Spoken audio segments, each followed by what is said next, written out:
Meus irmãos, nos últimos domingos nós temos refletido na carta, ou no livro, melhor dizendo, do profeta Abacuque. Nós daremos continuidade hoje a essa mensagem, a mensagem do profeta Abacuque para as nossas vidas. Meus irmãos, nós podemos entender que esse livro, essa mensagem do profeta Abacuque, pode muito bem ser resumida no sentido de crescendo na fé, mesmo quando sofrendo com o mal. Crescendo na fé mesmo quando sofremos com o mal. Por quê? Porque o que nós observamos no profeta Abacuque é justamente isso.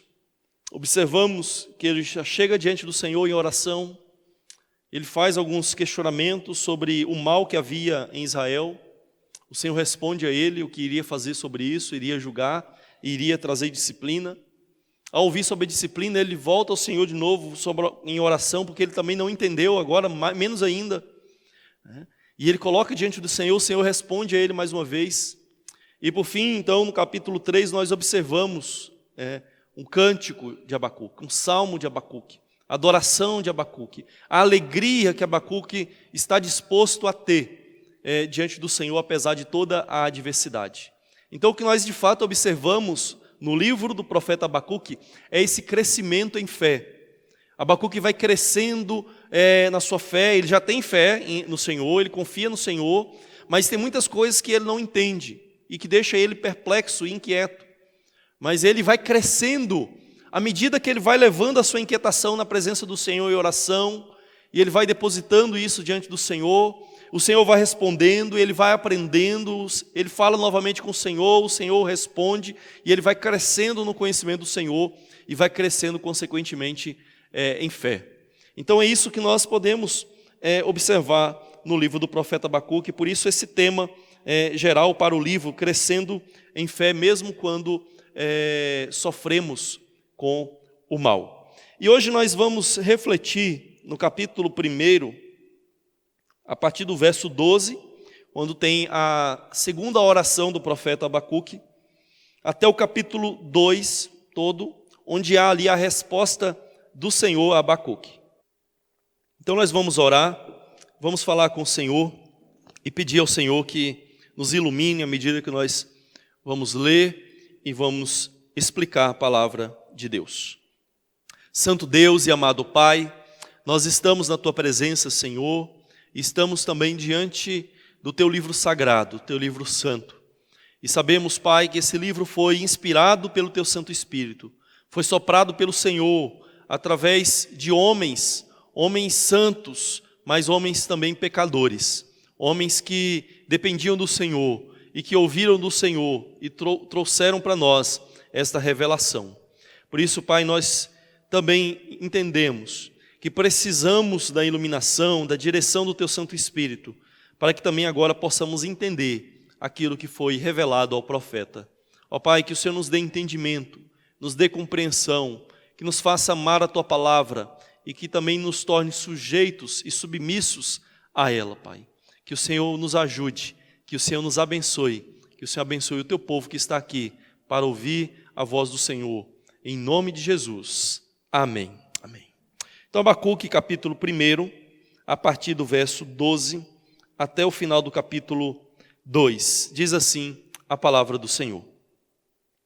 Não és tu desde a eternidade, ó Senhor, meu Deus, ó meu santo, não morreremos.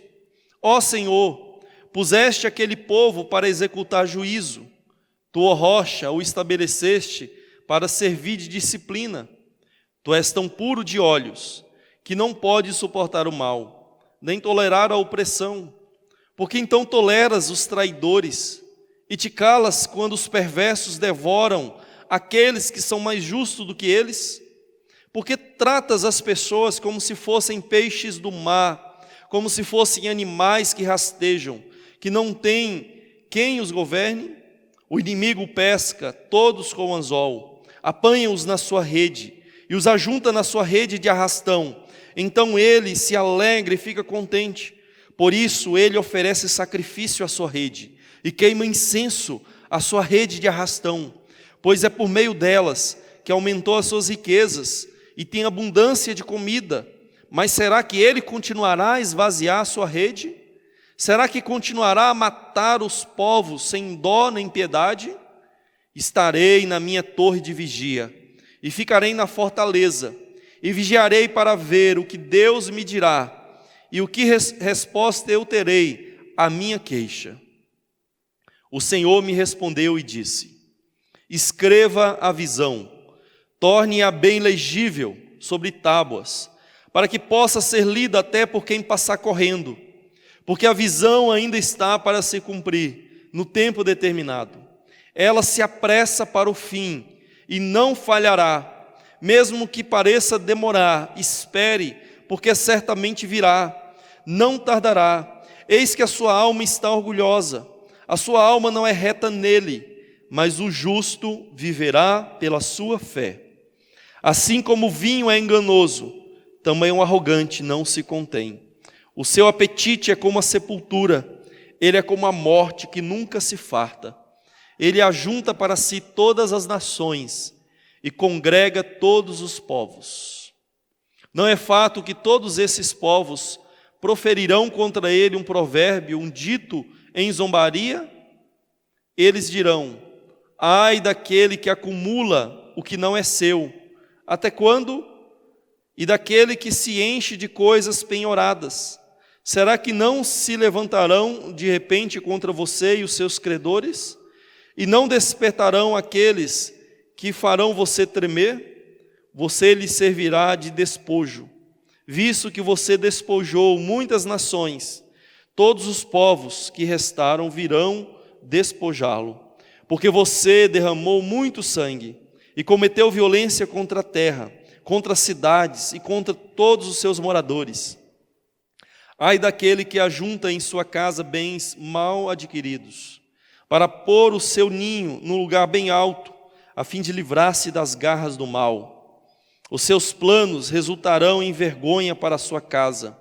Ao destruir muitos povos, você pecou contra a sua própria vida, porque as pedras das paredes clamarão contra você, e as vigas do madeiramento farão eco. Ai daquela que edifica uma cidade, ai daquele que edifica uma cidade com sangue e a fundamenta na iniquidade. Será que não é a vontade do Senhor dos Exércitos que os povos trabalhem para o fogo e que as nações se fatiguem em vão? Porque a terra se encherá do conhecimento da glória do Senhor, como as águas cobrem o mar. Ai daquele que dá ao seu companheiro vinho misturado com o seu furor, e que o embebeda para lhe contemplar a nudez. Você ficará coberto de vergonha em vez de honra. Beba você também e mostre a sua incircuncisão. Chegará a sua vez de pegar o cálice da mão direita do Senhor, e a sua glória se transformará em vergonha.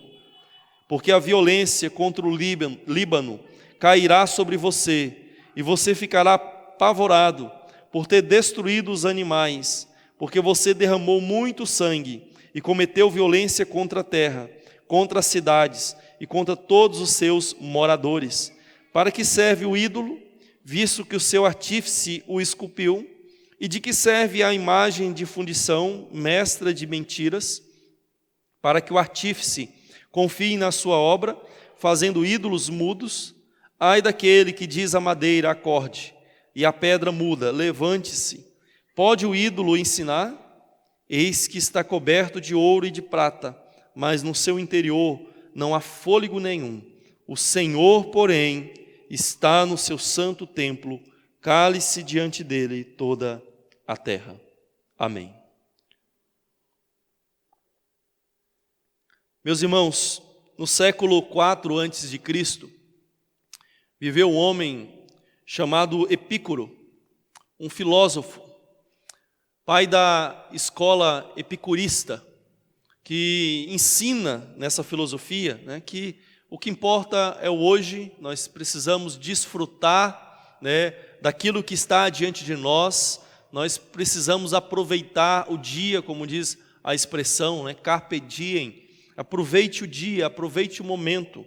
É uma filosofia que ensinava que se existe um Deus, né, esse Deus não interfere nos assuntos humanos, ele não se mete aqui no nosso quintal, nesse mundinho, ele deixa que nós façamos as nossas próprias regras e as nossas próprias obras livremente, e ele não interfere. Mas uma coisa muito interessante sobre Epícoro é que é atribuído a ele um dilema, ou melhor, um trilema, que é o seguinte: segundo conta, Epícoro raciocinava da seguinte forma sobre Deus, né, e sobre a sua intervenção no mundo. Ele dizia que se Deus é onisciente, se Deus é onipotente e onibenevolente, então essas três coisas não podem existir concomitantemente em Deus, ao mesmo tempo em Deus. Deus não pode ser, segundo ele, ao mesmo tempo onisciente, onipotente e onibenevolente, ou seja, todo bem, né? Ele não pode ser essas três coisas ao mesmo tempo. Por quê? Porque o mal existe no mundo. Então, se o mal existe no mundo, significa que uma dessas qualidades, um desses atributos está faltando em Deus. Pode ser o atributo da ciência, pode ser o atributo do poder, ou pode ser o atributo da bondade. Um desses atributos tem que faltar. Pode existir dois, mas os três ao mesmo tempo não pode, ao mesmo tempo que existe o mal no mundo. Então o raciocínio é mais ou menos o seguinte: se Deus é onisciente e onipotente, então ele vê todas as coisas, ele sabe onde está o mal em cada recanto desse mundo, ele sabe onde está o mal, ele é onipotente, ele pode destruir o mal no mundo se ele quiser, porque ele tem todo o poder, mas o mal existe. Por quê? Porque Deus não é onibenevolente. Até estou engasgando essa palavra, né? Onibenevolente. Ele não é todo bem, ele não é todo bondoso, porque ele vê o mal, ele tem o poder para destruir o mal, mas ele não fez nada, então ele não é bom, e ele permite que o mal continue existindo. Mas de outro modo, ele também raciocinava: Deus pode ser onisciente e onibenevolente, todo bem, todo bondoso. Então ele é bom, ele quer o bem, ele deseja o bem, ele recompensa o bem. Ele é onisciente, ele sabe onde está o mal nesse mundo. Ele vê todos os cantos desse mundo e sabe onde está o mal. Sabe quando nós sofremos o mal, mas ele não é onipotente, então ele não pode fazer nada. Por mais que ele seja bondoso, por mais que ele seja onisciente, mas ele não é onipotente, então ele não pode fazer nada. Ele não pode destruir, é por isso que o mal existe, segundo esse raciocínio. Mas uma outra cogitação é: Deus seria onipotente, todo-poderoso, pode destruir o mal. Deus é onibenevolente, ele é bom, bondoso e recompensa o bem e deseja o bem, mas ele não é onisciente, então ele não vê onde está o mal. Então ele pode aniquilar o mal aqui e cuidar de um problema aqui, mas de repente apareceu um mal lá que ele não viu. Aliás, há uma teologia recente que diz que Deus realmente ele não conhece todas as coisas. Que quando tem um tufão, um furacão e destrói uma cidade, destrói um país pequeno no Oceano Pacífico, Deus não viu, Deus não tinha como prever, Deus abriu mão da sua onisciência. E Deus então não tinha o que fazer diante dessa situação. Então esse era o raciocínio de Epícoro, nesse trilema, nesse dilema dele. Deus não pode ser, segundo ele, com o mal existindo no mundo, ser ao mesmo tempo onisciente, onipotente e onibenevolente. Irmãos, esse dilema existe até hoje. Isso Epícoro viveu no século IV antes de Cristo. Alguns séculos, 1 século, 2 séculos, aí depois de Abacuque. E esse dilema nosso até hoje existe, formulado de outras formas, às vezes tirando algum desses atributos aqui, raciocinando só sobre alguns. Se Deus é bom e o mal existe, então ele não é todo poderoso. Se Deus é todo poderoso e o mal existe, então Deus não é bom, ele é a causa do mal. Esse raciocínio existe no nosso mundo, a filosofia debate sobre isso, a teologia debate sobre essas questões, e muitos de nós, com certeza, temos esses questionamentos passando em nosso coração. E Abacuque, irmãos, passou por uma crise semelhante. Não nos termos de Epícoro, ou talvez nos nossos termos de hoje, mas Abacuque olhava para o mal à sua volta, o mal social, a violência, a malignidade humana, ímpios que prosperavam. Como Asaf, ele olhava para pessoas ímpias, indo bem e não acontecendo nada com elas. E na verdade Abacuque olhava para o próprio povo de Judá e via que havia maldade naquela igreja, naquele povo de Deus, que havia desobediência à lei de Deus, e ele ficava inquieto com isso. Como o Senhor, sendo bom, sendo justo, permite que o seu próprio povo viva mal? Quantas vezes nós já ouvimos esse questionamento, não é, irmãos? Ah, Deus não está naquela igreja ali não, porque olha como é que aquelas pessoas vivem. Ah, cadê Deus? Olha aquele crente ali, olha aquele cristão ali, como é que ele vive. Abacuque está questionando o que está acontecendo ali naquela nação, porque por mais que fossem chamados povo de Deus, eles estavam vivendo longe de Deus, longe do Senhor. E Abacuque então se questiona. E então Abacuque ora a Deus desejando uma correção para Judá. Ele está desejando que Deus corrigisse o seu povo. Mas Deus responde de uma maneira, e responde dizendo que vai fazer tal disciplina, que não era o que Abacuque esperava. Abacuque desejava uma correção para Judá, mas quando Deus disse que haveria uma disciplina tão drástica, ao ponto de Deus trazer um povo pagão, os babilônios, para disciplinar, para corrigir o povo, que eles seriam levados cativos, feitos escravos dos babilônios, Abacuque fica sem entender nada. Fala, Senhor, eu estou pedindo disciplina, mas não estou pedindo que o Senhor mate o povo. Eu estou pedindo que o Senhor corrija, não que o Senhor destrua o povo. E Abacuque então fica inquieto, ele fica perplexo. O problema de Abacuque, irmãos, não é que Abacuque não tinha fé, ou que a fé dele fosse fraca. Não, Abacuque tinha fé, e a sua fé não era fraca. Ele reconhece muitas coisas que talvez muitos crentes de hoje deixam de reconhecer em Deus.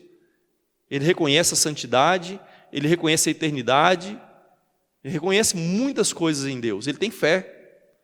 Mas o problema da fé de Abacuque não é fraqueza, mas é que a sua fé no Deus que é santo, justo, bom, todo-poderoso e que tem um plano eterno, é uma fé perplexa, né? Uma fé que está boquiaberta diante da contradição entre Deus, bom, justo, santo, e o mal presente à sua volta, presente em Israel, e ainda mais o mal agora que Deus anunciou que vai trazer sobre o seu povo ali. Então Abacuque fica perplexo.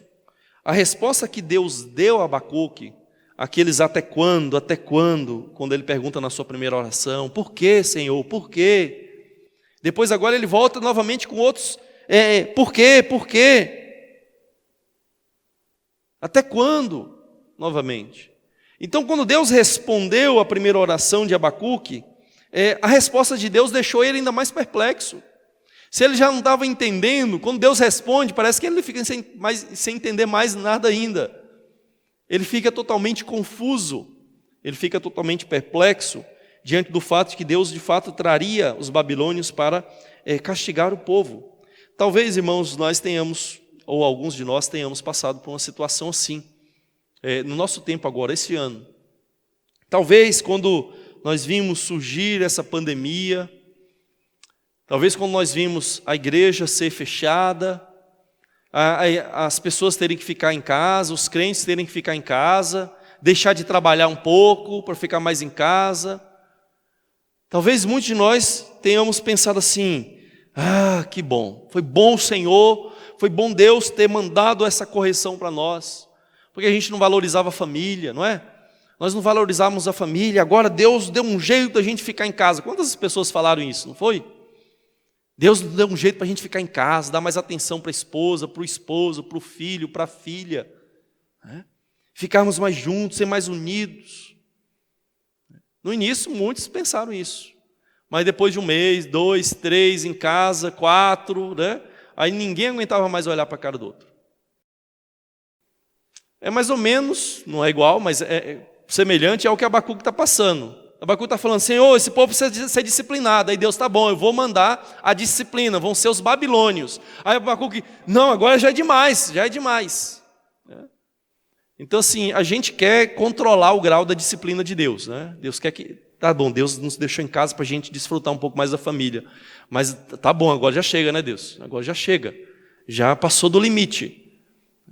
Talvez nós tenhamos pensado e orado até, Senhor, manda a correção para a igreja não valoriza a adoração, não valoriza os cultos, não valoriza as atividades, não valoriza a comunhão do povo de Deus. Aí, de repente, o Senhor manda uma pandemia, permite que isso tudo aconteça, e a gente fica 5, 6 meses em alguns lugares sem se reunir, sem poder se reunir. E aquilo que parecia bom para corrigir, de repente para nós já começa a ser exagerado. A gente já começa a entender, Senhor, era só para dar uma chamada de atenção na igreja, né? Mas agora ninguém está se reunindo mais. E agora que o povo nem volta mais para a igreja, tem banco vazio, ó. A limitação é 30 pessoas, a gente até pensava em fazer 3 cultos, né? Mas não, vamos fazer 2, porque se as pessoas vão vir, né? Porque o fato é que muitos estão acomodados agora em casa. Então, irmãos, Abacuque, quando vê Deus dizer que vai trazer uma disciplina, agora que ele não entende, porque o que Deus está anunciando parecia drástico demais, radical demais, para o que Abacuque de fato esperava. Ele queria correção, mas quando ele escuta o Senhor, parece que o Senhor está mandando uma aniquilação, porque ele sabia o que Deus fez com o reino do norte, Israel. Quando o reino do norte pecou, à semelhança de Judá, Deus enviou os assírios conquistaram o reino do norte. E aquele povo foi totalmente dizimado. Foi totalmente dizimado ao ponto de não deixar mais uma distinção entre o que era povo de Deus e o que era povo pagão, porque eles se misturaram tanto e deram origem àquilo que no Novo Testamento é tido como os samaritanos, né, que os judeus já não se davam com eles por causa que não havia mais distinção, não tinha como identificar eles mais como descendentes de Abraão.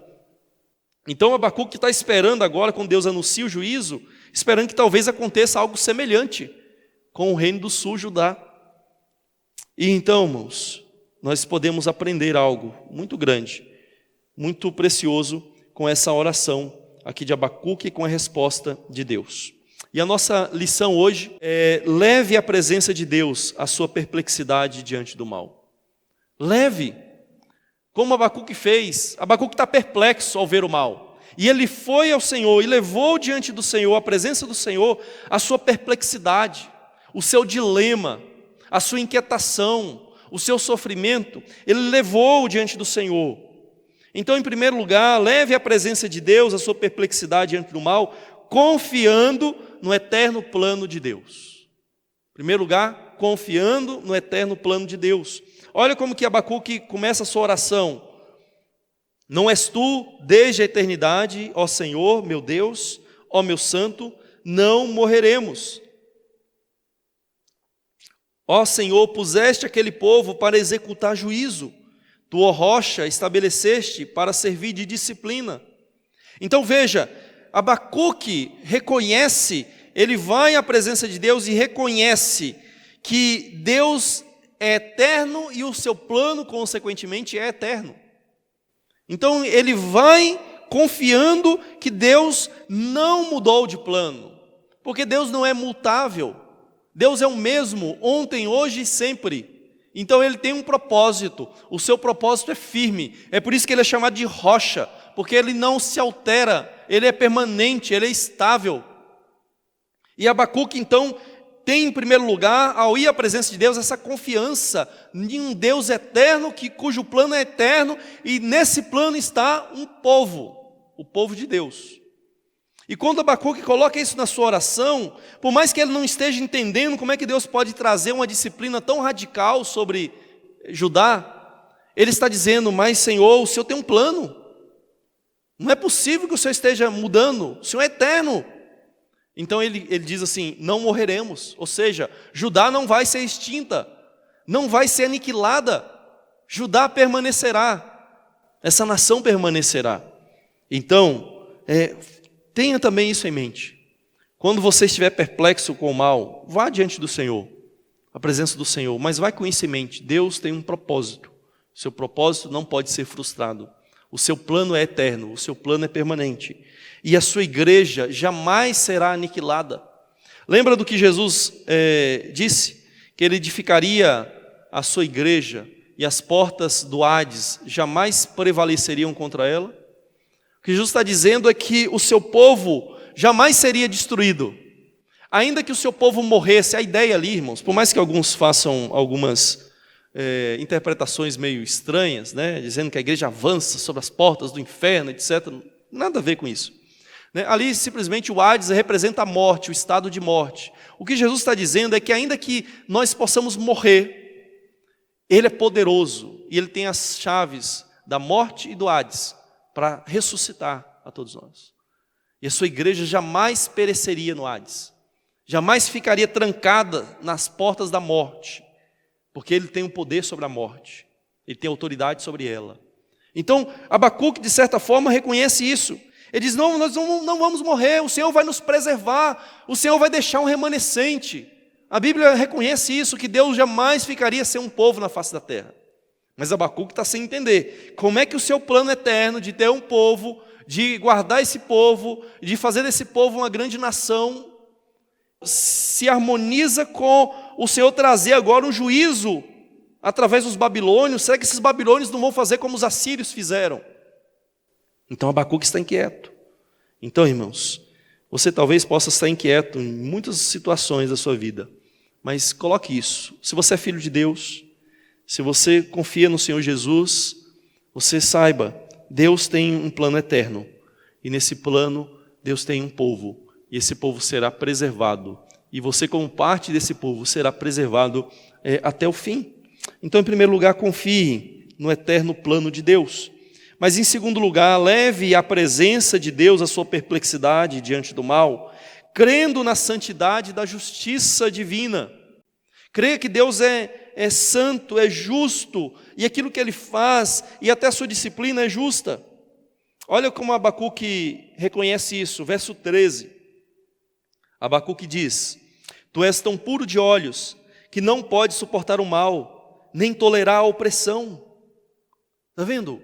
Abacuque vai diante do Senhor na sua perplexidade, e ele reconhece, ele está afirmando, irmãos, ele está crendo, que Deus tem olhos tão puros, que não pode ver o mal. Deus tem olhos tão santos, que não pode contemplar a opressão. Ele é santo, e ele reconhece isso. Ele tem essa fé bem firme no seu coração. Mas, por outro lado, ele tem o dilema, né? Do mal. E o mal? Deus é puro de olhos. Deus não pode contemplar a opressão. Mas por que o mal ainda continua existindo? Por que tem pessoas aí sendo oprimidas? Mas ele não deixa de reconhecer, Deus é bom. Ele não fez como Epícoro, tirou, né, a bondade, a onibenevolência de Deus. Não, ele afirma. É puro de olhos, não pode suportar o mal, não pode tolerar a opressão. Então, irmãos, seja como Abacuque, mesmo que você esteja perplexo, confuso, vivendo dilemas na sua existência, por causa do sofrimento, por causa do mal, tenha como Abacuque essa fé, creia que nele há justiça, e essa justiça é santa, é boa, não duvide disso. Deus é bom para com Israel, como diz Asaf. Deus é bom para com Israel, para com os de coração puro. Não duvide. Mas como Asaf, muitas vezes nós olhamos o sofrimento que nós passamos e nós questionamos, mas qual é a utilidade então de servir a Deus? Qual é a utilidade se nós sofremos? Deus não está aqui para tornar a nossa vida nesse mundo um paraíso, porque é isso que muitos creem no final, né? Que Deus está para nos servir e fazer com que tudo ocorra bem na nossa vida. Essa é a fé de muitos. Mas as coisas não funcionam dessa maneira, irmãos, porque nós também somos pecadores. Então, creia nessa justiça, nessa santidade de Deus. Creia que Deus é tão puro de olhos que não pode ver ou contemplar o mal. Mas, um terceiro ponto para nós.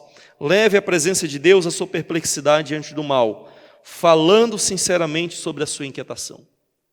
Falando sinceramente sobre a sua inquietação, sobre a sua dúvida, sobre os seus dilemas. Irmãos, muitas vezes nós achamos que crer em Deus, crer na eternidade do propósito de Deus, crer na santidade de Deus, significa que nós entendemos tudo e está tudo tranquilo e que nós nunca podemos chegar diante do Senhor e tentar entender as coisas.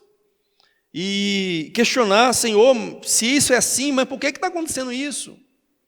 Abacuque fez isso, e eu não creio que Abacuque aqui ultrapassou o limite da santidade e pecou.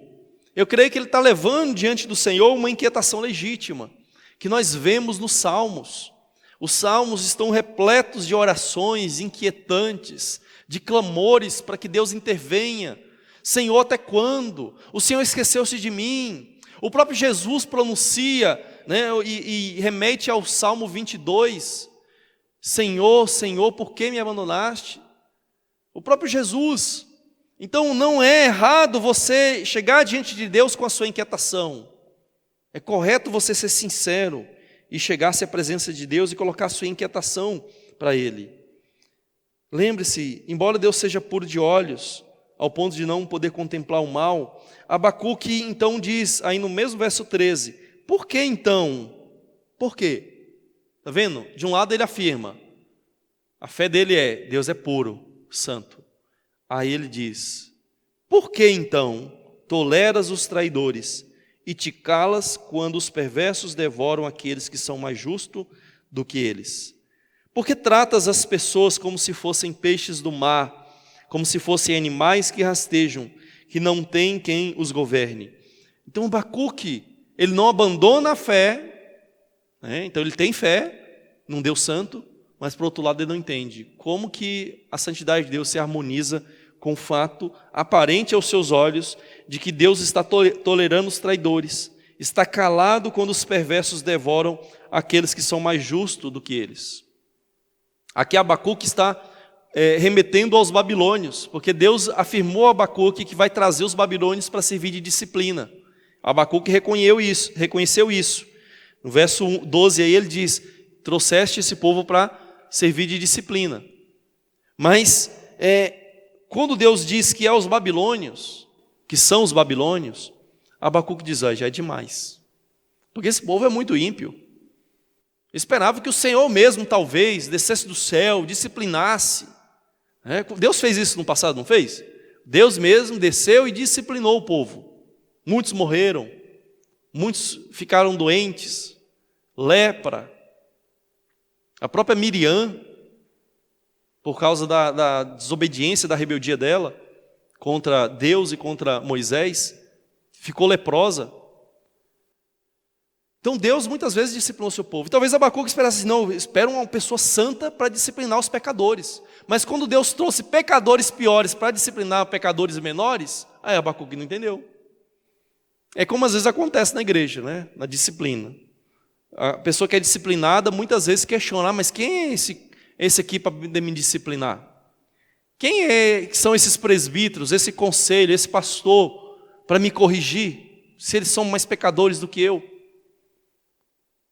É isso que Abacuque está fazendo. Ele está falando, mas Senhor, como é que o Senhor pode tolerar que os perversos devorem pessoas mais justas? Ele está dizendo então que Judá, embora pecadores, obviamente, porque ele já orou, e falando do pecado de Judá, ele está dizendo que eles são mais justos. Podem ser pecadores, mas são menos. Os babilônios são piores. Por que Deus faz isso? Irmãos, Deus é todo poderoso. E Deus faz assim. Deus pode usar o que Ele quiser, quem Ele quiser, irmãos, para nos corrigir. Pode ser a pessoa mais depravada do mundo, Ele pode usar para nossa repreensão, para nossa correção, para nossa educação. Ele pode usar. Deus pode usar o Estado Islâmico para fazer a igreja perceber o estado de letargia, de apatia em que ela está vivendo, e pode trazer um castigo severo sobre cristãos. Às vezes, irmãos, a gente tem que tomar muito cuidado também, claro, em afirmar que alguém está sendo disciplinado, porque aqui Abacuque recebeu a revelação de Deus, nós não sabemos quem está sendo ou não disciplinado, quando está sendo ou não disciplinada a igreja. Mas em alguns momentos nós podemos ter alguns vislumbres de que isso é possível, está acontecendo talvez. Mas é possível que em muitos momentos Nós vemos cristãos aí sofrendo perseguição, sendo mortos, né? E a gente fica assim, pensando assim, tadinhos, nossos irmãos estão sendo perseguidos pelo Estado Islâmico. Mas muitas vezes, irmãos, pode acontecer, a gente não sabe, que talvez o Senhor está pesando a mão sobre alguns ali também. O Senhor pode estar pesando a mão através daquele Estado Islâmico, do ISIS, né, desses ímpios, de países que perseguem, até pesando a mão sobre a igreja. Você sabia que países onde a igreja é perseguida, como a China, por exemplo, Cuba e outros lugares, e a igreja ela fica meio clandestina, sabia que são os lugares onde mais existe heresia na igreja? Sabe por quê? Porque faltam líderes capacitados, faltam líderes instruídos. Então a heresia se multiplica muito nessas igrejas. Então ao mesmo tempo são as igrejas que sofrem, mas também são igrejas que tem muita heresia.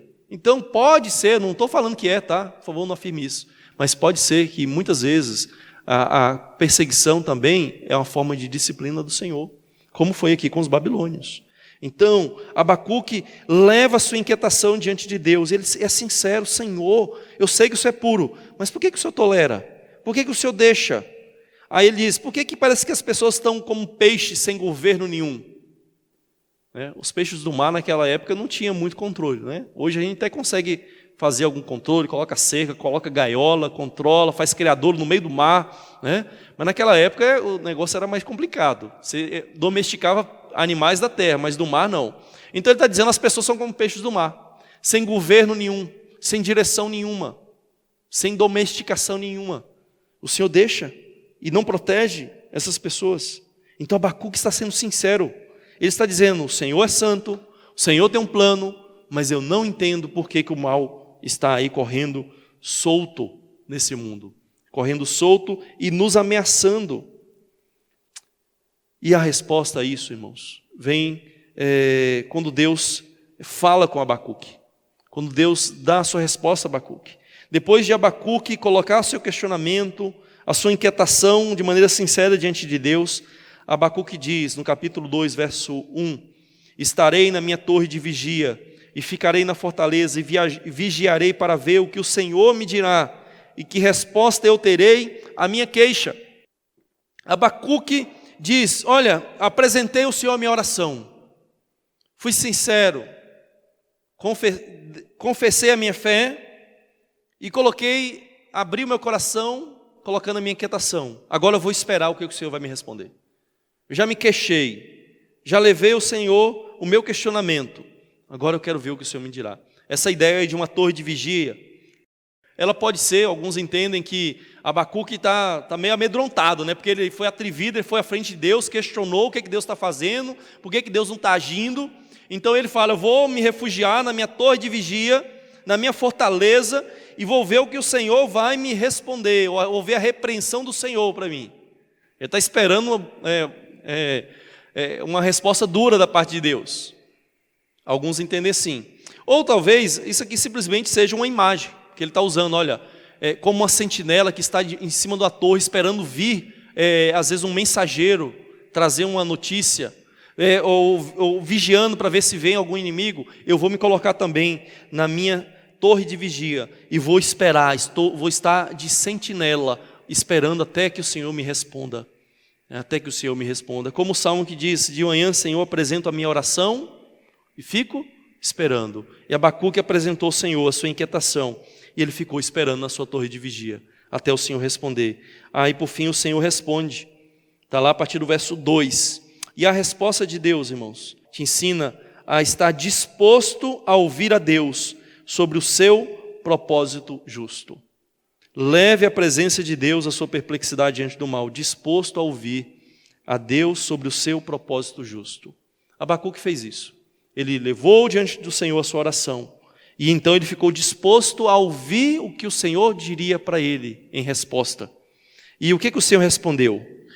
E o que nós podemos aprender com a resposta do Senhor para Abacuque? Em primeiro lugar, entenda que Deus cumprirá todo o seu propósito. Deus responde para Abacuque, para ele escrever a visão, para ele torná-la bem legível, bem clara, de maneira que até quem passasse correndo pudesse ler a visão. E Deus está dando a certeza, então, que essa visão, que essa profecia seria cumprida e que os babilônios de fato viriam e conquistariam Judá.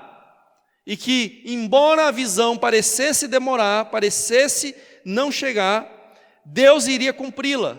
É isso que ele diz aí do verso 2, o verso 3. Deus está dando a certeza para Abacuque, né? E nós precisamos entender que Deus cumprirá o seu propósito. O que Deus está dizendo para Abacuque, provavelmente, é para ele escrever o que Deus disse, né? Que os babilônios viriam e conquistariam Judá, e eles seriam levados escravos para uma terra estranha. O que Deus está dizendo é: escreva de maneira tão legível, que qualquer um que passar correndo, fugindo da perseguição dos babilônios, vai conseguir ler. Para eles se lembrarem que eu falei que esse mal viria, e que eu cumpri a minha disciplina sobre esse povo. Então o que Deus está dizendo para Abacuque é: quando esse povo estiver correndo, fugindo dos babilônios, eles vão ver e vão se lembrar do que eu disse que faria por causa dos seus pecados. Ou seja, Deus está dando a certeza. E quando de fato os babilônios, irmãos, entraram e conquistaram Judá e Jerusalém, com certeza esse povo pôde se lembrar de que o Senhor tinha anunciado isso. Assim como o Senhor anunciou ao reino do norte, Israel, Deus anunciou a Judá que o mal viria e que eles seriam disciplinados pelo Senhor por causa dos seus pecados. Ou seja, Deus, Ele cumpre aquilo que Ele diz. Ele cumpre aquilo que Ele promete.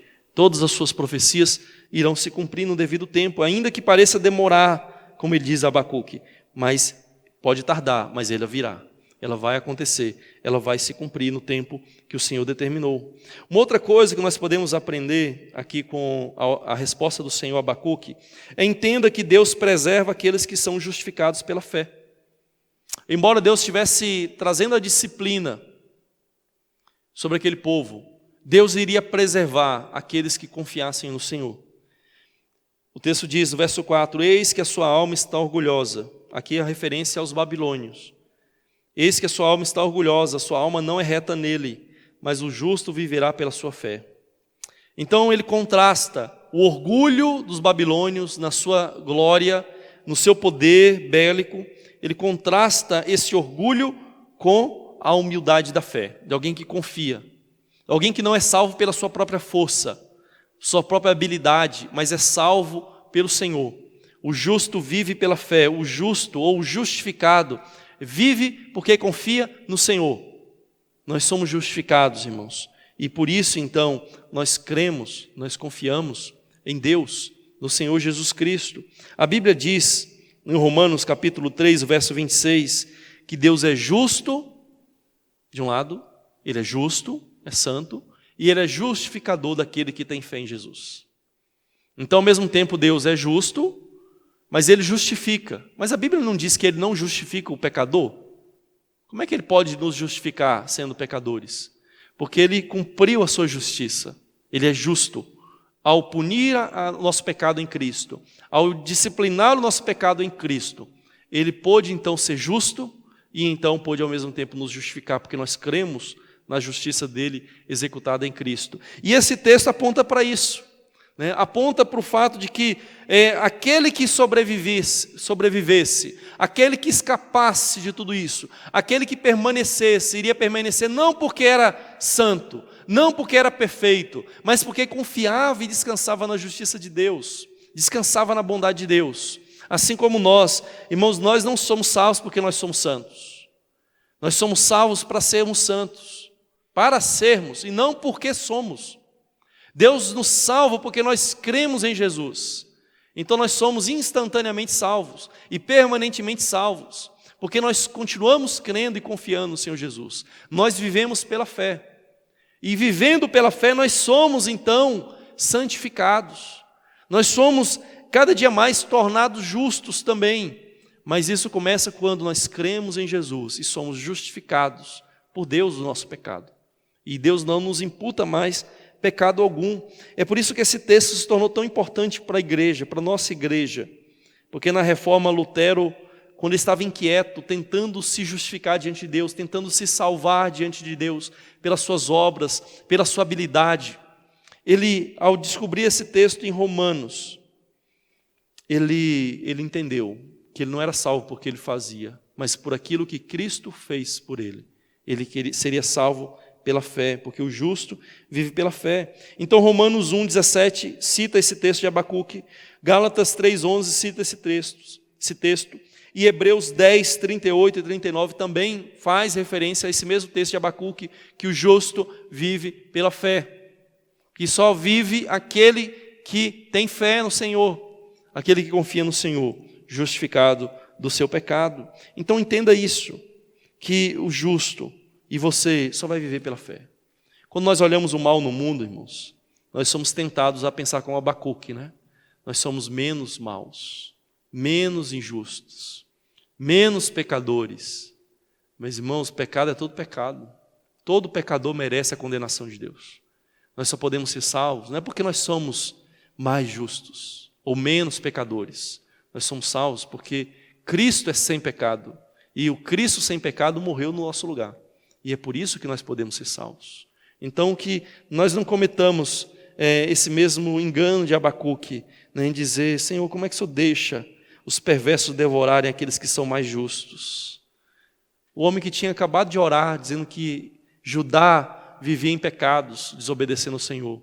Agora diz, como é que o Senhor permite que os mais ímpios devorem aqueles que são mais justos? Muitas vezes nós pensamos assim, né? Que nós somos mais justos, que nós somos melhores que as pessoas lá fora. Nós não somos, irmãos. Cristo é o melhor. Cristo é santo. Nós somos santificados por Ele. Tudo que somos, tudo que temos, veio dEle. Então a glória não é para nossa. Por isso nós temos que abandonar esse mesmo orgulho, essa mesma soberba que havia nos babilônios. E devemos então confiar no Senhor, descansar no Senhor.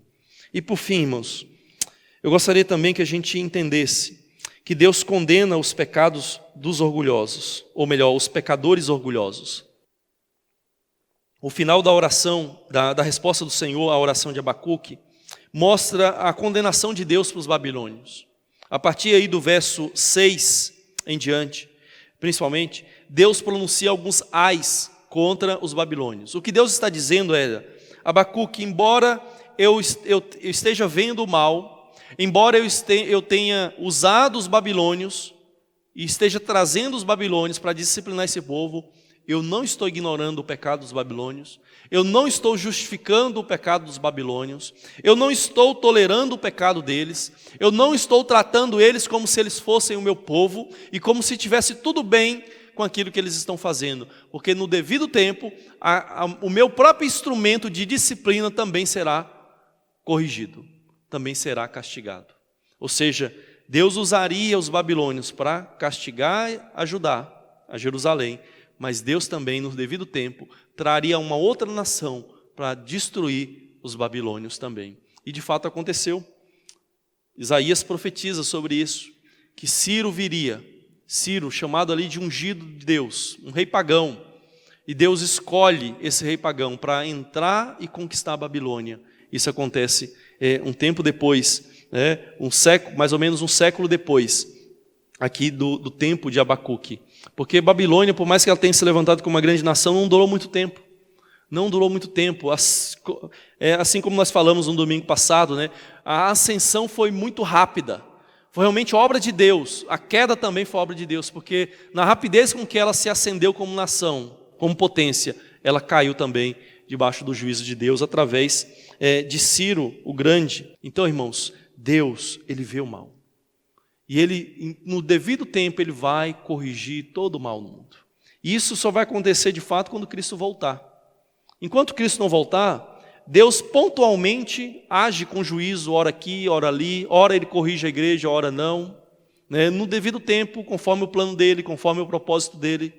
Mas devemos saber que Deus, como Ele mostra a Abacuque, Ele não está ignorando, Ele está vendo.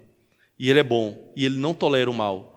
E tudo isso é anotado na presença do Senhor. E no devido tempo Ele cobra. E Ele pronuncia esses ais contra os babilônios. E o que nós aprendemos desses ais contra os babilônios? E o que nós podemos comparar conosco hoje? Deus assegura, no verso 6 a 8, que aqueles de quem os babilônios saquearam, também os saqueariam depois. Assim como os babilônios conquistaram e saquearam povos, por fim também eles seriam conquistados e seriam saqueados. Deus assegura, no verso 9 a 11, que a riqueza dos babilônios não poderia salvá-los. Embora eles tivessem acumulado riqueza das conquistas, os próprios tesouros do templo de Jerusalém foram para a Babilônia. Por mais que eles tivessem enriquecido, a riqueza não salvaria eles. Assim também como o nosso mundo, irmãos. De que adiantou a riqueza no nosso mundo hoje? Nessa pandemia? Irmãos, quando essa pandemia começou, lembra? Era tida como uma doença de rico, não era? A doença da classe alta. Por quê? Porque não era o pobre que ia para os Estados Unidos, para a Europa. Não era. Mas eram os ricos, eram os que tinham condições financeiras. E foram os primeiros a contrair a doença, foram os primeiros a morrer. E o que adiantava os grandes planos de saúde? Aquele hospital lá em São Paulo, especializado em tratamento, e em plano de saúde para os idosos e de classe alta. De que adiantou a riqueza? Pôde salvá-los? Não pôde salvá-los. Irmãos, Deus quer que nós aprendamos também com isso. Assim como a riqueza dos babilônios não poderia defendê-los quando Deus trouxesse o mal, riqueza nenhuma desse mundo pode nos defender quando Deus traz a disciplina sobre nós, sobre o mundo. Deus afirma também no verso 12 a 13, que a cidade que eles edificaram com base em sangue não serviria para defendê-los. Toda a tecnologia, toda a defesa deles não serviria. Irmãos, esse povo era tão orgulhoso que quando Ciro veio atacá-los, eles estavam despreocupados dentro das muralhas de Babilônia, achando assim, ninguém vai nos conquistar. Ninguém vai nos conquistar. E Ciro desviou o curso do rio Eufrates, se eu não me engano. O leito do rio baixou, ele veio com seu exército, entrou na cidade, o povo estava lá celebrando, ninguém viu o exército entrar, e eles tomaram a cidade sem fazer guerra. Ou seja, de que serve uma cidade tecnológica, bem guardada, quando o Senhor quer destruí-la, quando o Senhor traz a disciplina? De que serviram as nossas cidades, irmãos, tecnológicas, mais avançadas do mundo? De que serviram? Não servem. Se viram para nos contaminar ainda mais, não é? Porque dentro das cidades nós somos muito mais facilmente contaminados, porque há uma aglomeração maior de pessoas. Deus assegura para os babilônios que a violência deles não serviria para defendê-los também quando Deus trouxesse o juízo. Está no verso 15 a 17.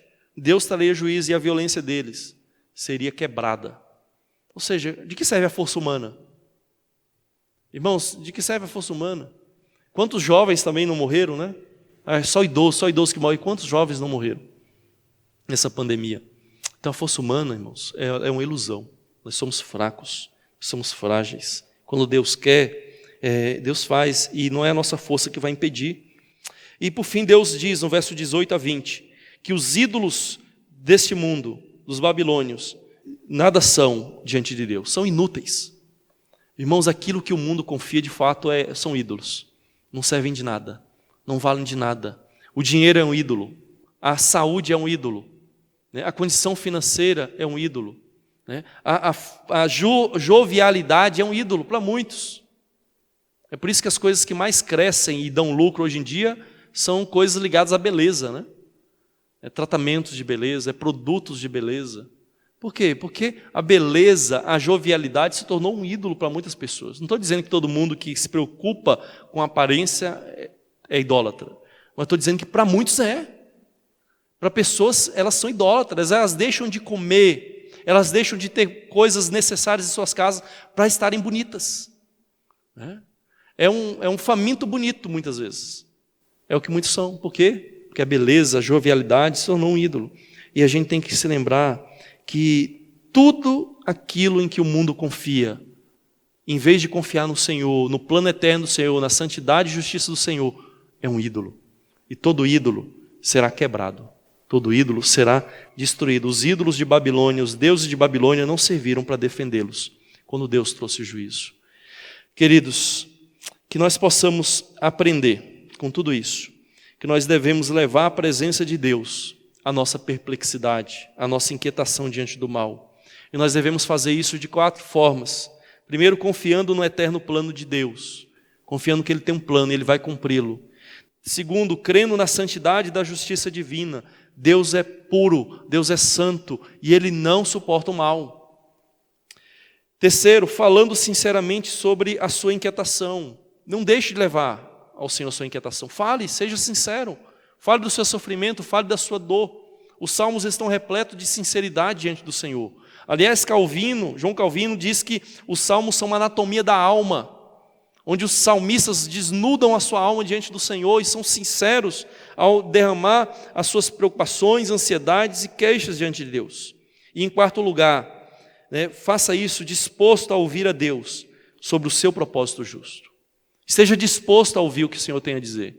E você esteja disposto a ouvir o que a palavra de Deus tem a dizer sobre Deus, sobre a sua justiça, sobre o seu propósito, sobre a forma como Ele julga o mal, sobre a forma como Ele está conduzindo esse mundo.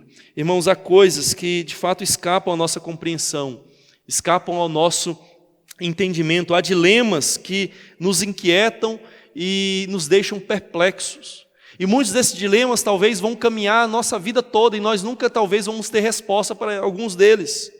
Mas tudo isso precisa ser levado diante de um Deus que é santo, justo e bom. E ao mesmo tempo é eterno, é onisciente, todo-poderoso e todo-bondoso. Que nós possamos fazer isso, irmãos. Que você possa fazer isso.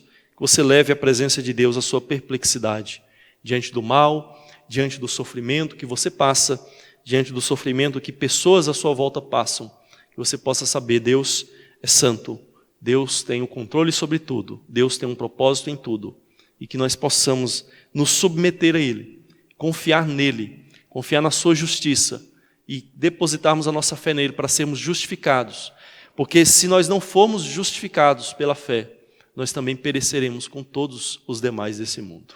Vamos orar? Vamos falar com o Senhor.